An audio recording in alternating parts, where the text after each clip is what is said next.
Remember when Shawn Michaels tag teamed with God? Do you remember when the Dudley Boys powerbombed an 85-year-old woman through a table? Remember when WWE announced women's tag team championships? I'm Jaymes Mansfield giving you the best Undertaker. Or Peyton Royce. Shh.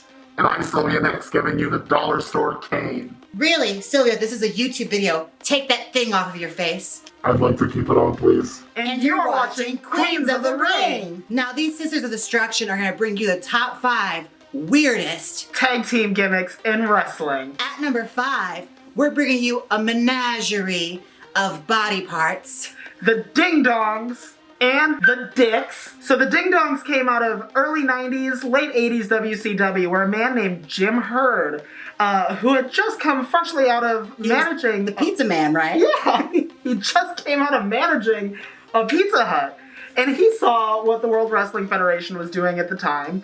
Comic booky, over-the-top cartoon gimmicks. So what did he come up with? He made these two poor souls put on orange morph suits, bells on their wrists. Literally bells attached to their ankles like it's a bad Christmas movie. And he had to go to the ring and wrestle with all these flippin' bells.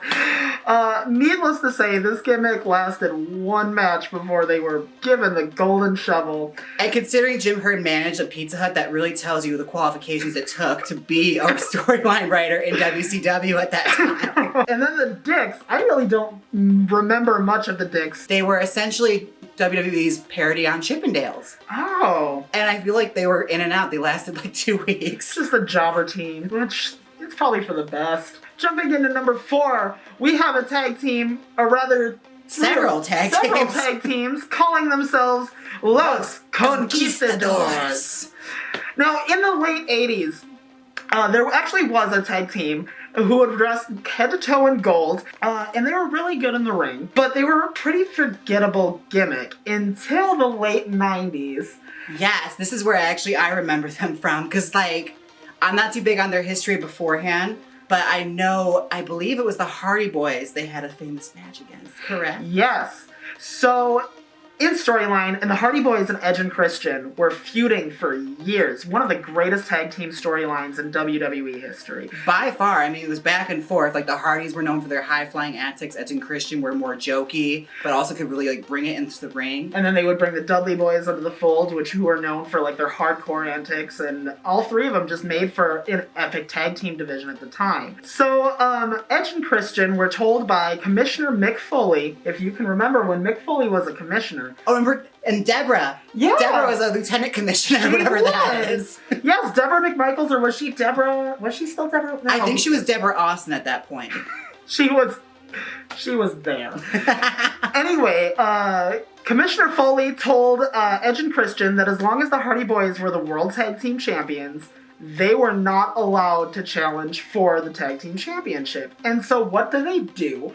They dress head to toe in gold, wrestling under the name Los Conquistadors. They pulled a full-on Wendy Richter Spider Lady. They did! They completely changed their entire gimmick. They pulled the rug from under all of us, took off their masks, and revealed they were Edge and Christian. Mick Foley let this decision stand, and a few weeks later, Jeff and Matt donned the Los Conquistadors gimmick and won the Tag Team Championship back. I feel like this thing was so popular it actually became a trend in WWE. A lot of people have been the Conquistadors afterwards. It really has. And then even recently, we had Kurt Angle dress like Conquistador #1 a few weeks ago when qualifying for the World Cup at that pay-per-view that we shall not name. Which is such a deep cut because you actually explained this to me because I really didn't know much about it, but that is such a deep cut that you have to be such a wrestling kind of geek in order to know. Yeah. And then even then, he still had the wrestling, Conquistador outfit. Yeah. And he was put in, and this was recently, this was 2 or 3 weeks ago, he made this poor jobber wear this Los Conquistador outfit and put him in a handicap match against the Authors of Pain. So we've given you 2 weird tag teams, or rather 4 weird tag teams at this point. Now let's talk about some weird partners that we've seen in WWE over the years. Ranging from weird gimmicks to inanimate objects. Let's jump into it, starting with Al Snow and Head. Now, Back in 1997 era of WWF, Al Snow once asked Mick Foley on television what it would take for him to get over with the crowd. He was wrestling under the J.O.B. Squad gimmick at the time, and Mankind told him all you need to do to be successful is get a little ahead. Wink, wink. I was 4 years old around this time. I did not understand this. But it was, the product was aimed at horny teenagers in the late 90s. It was a very much a joke that got old after you heard it the first time, but somehow it carried on to like one other promotion to back to WWF again. Yes, it kept on going back and forth. It was honestly like Al Snow took what he was given with this and he made that head figurine so freaking popular. And did you know that the Al Snow with head action figure, there are certain ones that are so freaking valuable on the market? Because there was a huge controversy. Yeah, because the parents were upset that it was Al Snow with the severed head. They thought that they were selling Al Snow with the severed women's head. And knowing what WWF was about at this time, I don't blame the parents. I know. Also, the head's top moment was when he was facing, wasn't it, Too Much at with the head with the shampoo. Oh yeah. It was one of the bigger pay-per-views, and Al Snow and Head were facing them.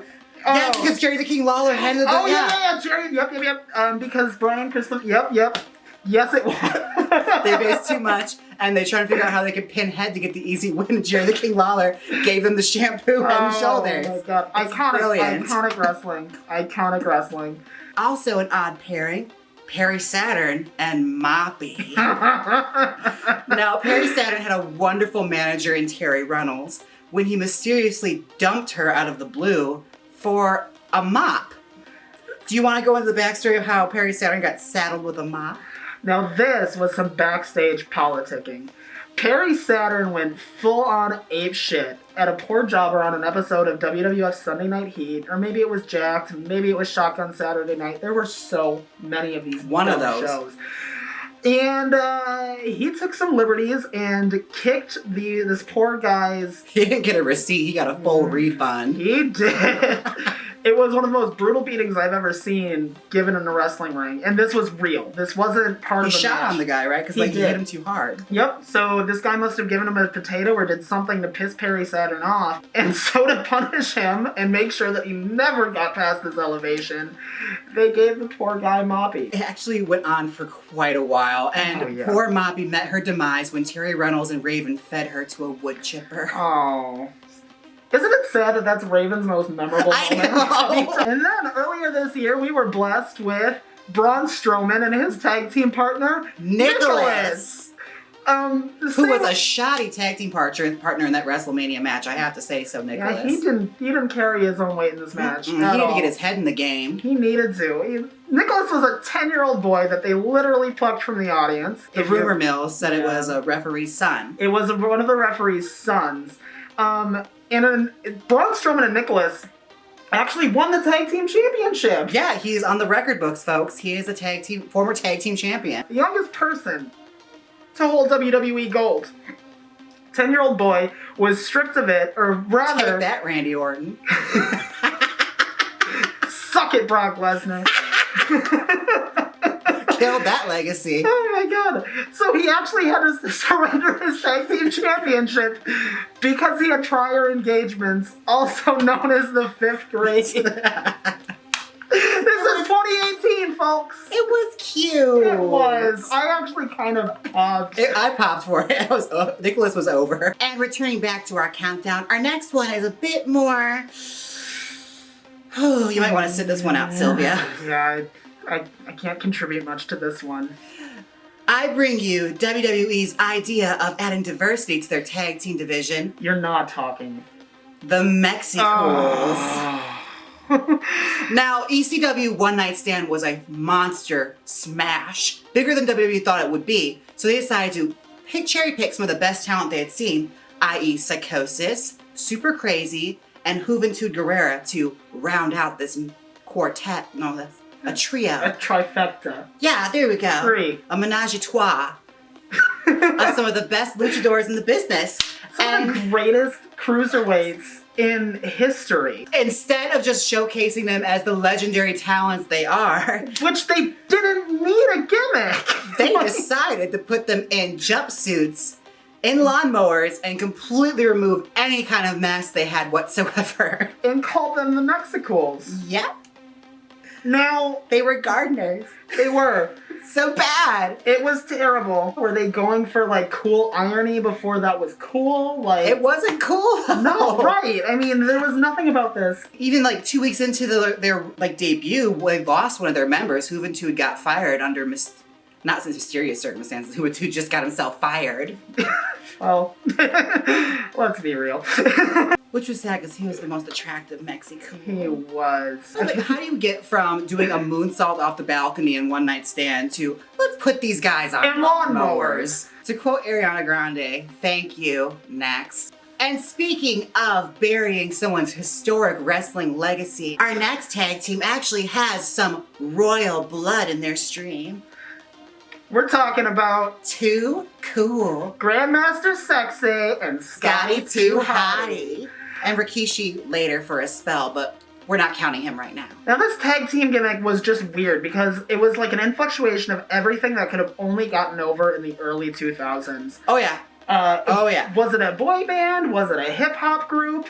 Who cares what it was? It was fun, but it was unbelievably stupid. It's the only time the worm would ever be over. As a finishing move. As that one dance move that your embarrassing cousin does at every wedding somehow got so over and was as powerful as the people's elbow in WWF No Mercy, if I recall. Listen, the people's elbow is nothing to write home about either.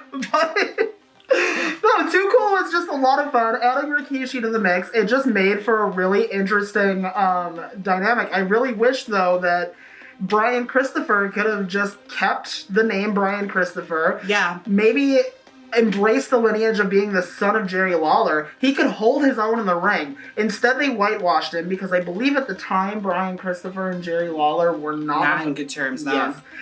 These guys were so over that I believe they actually won a few tag team championships, and they lasted all the way until the mid-2000s with this gimmick when, Brian Christopher left, or I'm sorry, Grandmaster Sexy, Yep. whatever you want to call him. And Scotty Too Hottie went on to have a career as a light heavyweight champion. Remember that title? Yeah, and a cruiserweight champion. Oh, is it cruiserweight too? I think so, and he tagged with Rikishi after that to continue the Too Cool legacy. Yes.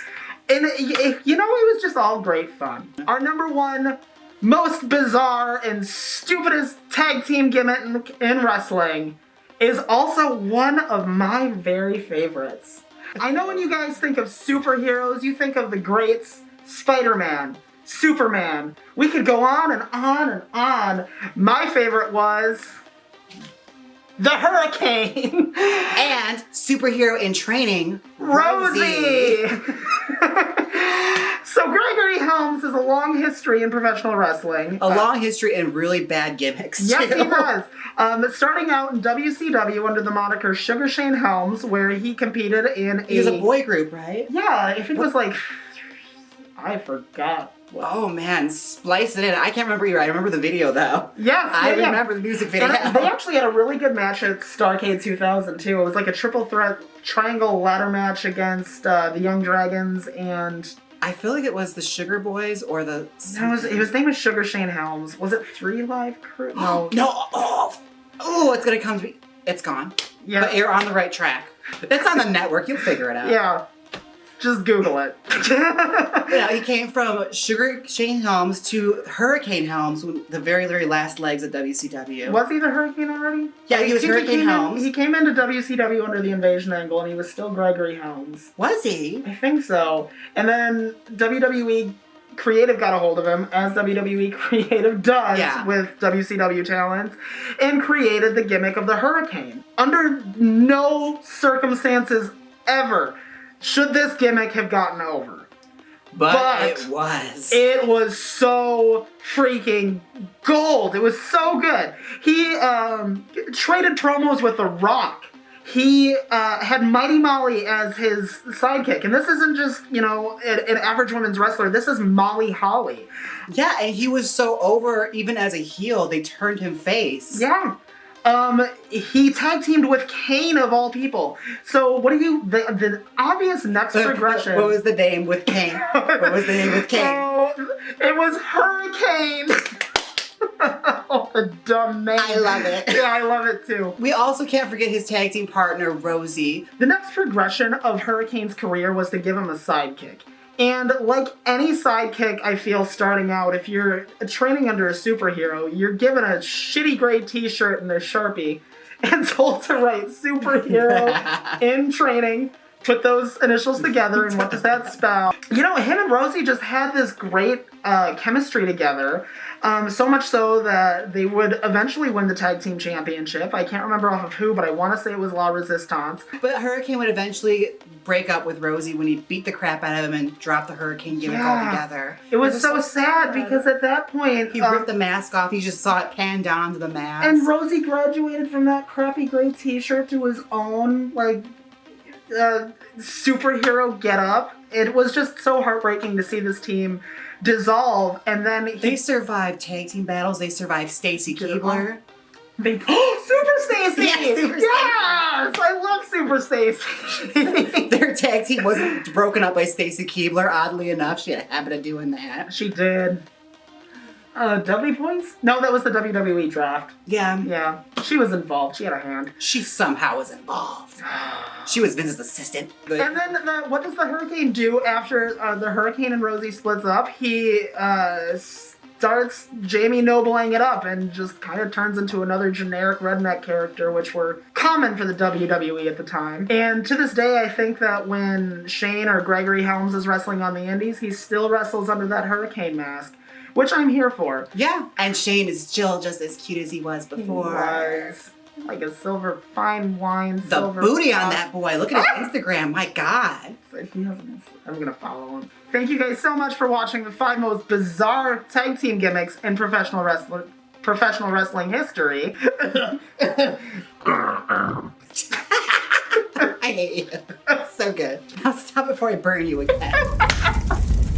Thank you guys so much for watching Queens of the Ring. Once again, my name is Sylvia Nyxx. And I'm Jaymes Mansfield. And until next time, we're tagging out. We did it! Yes!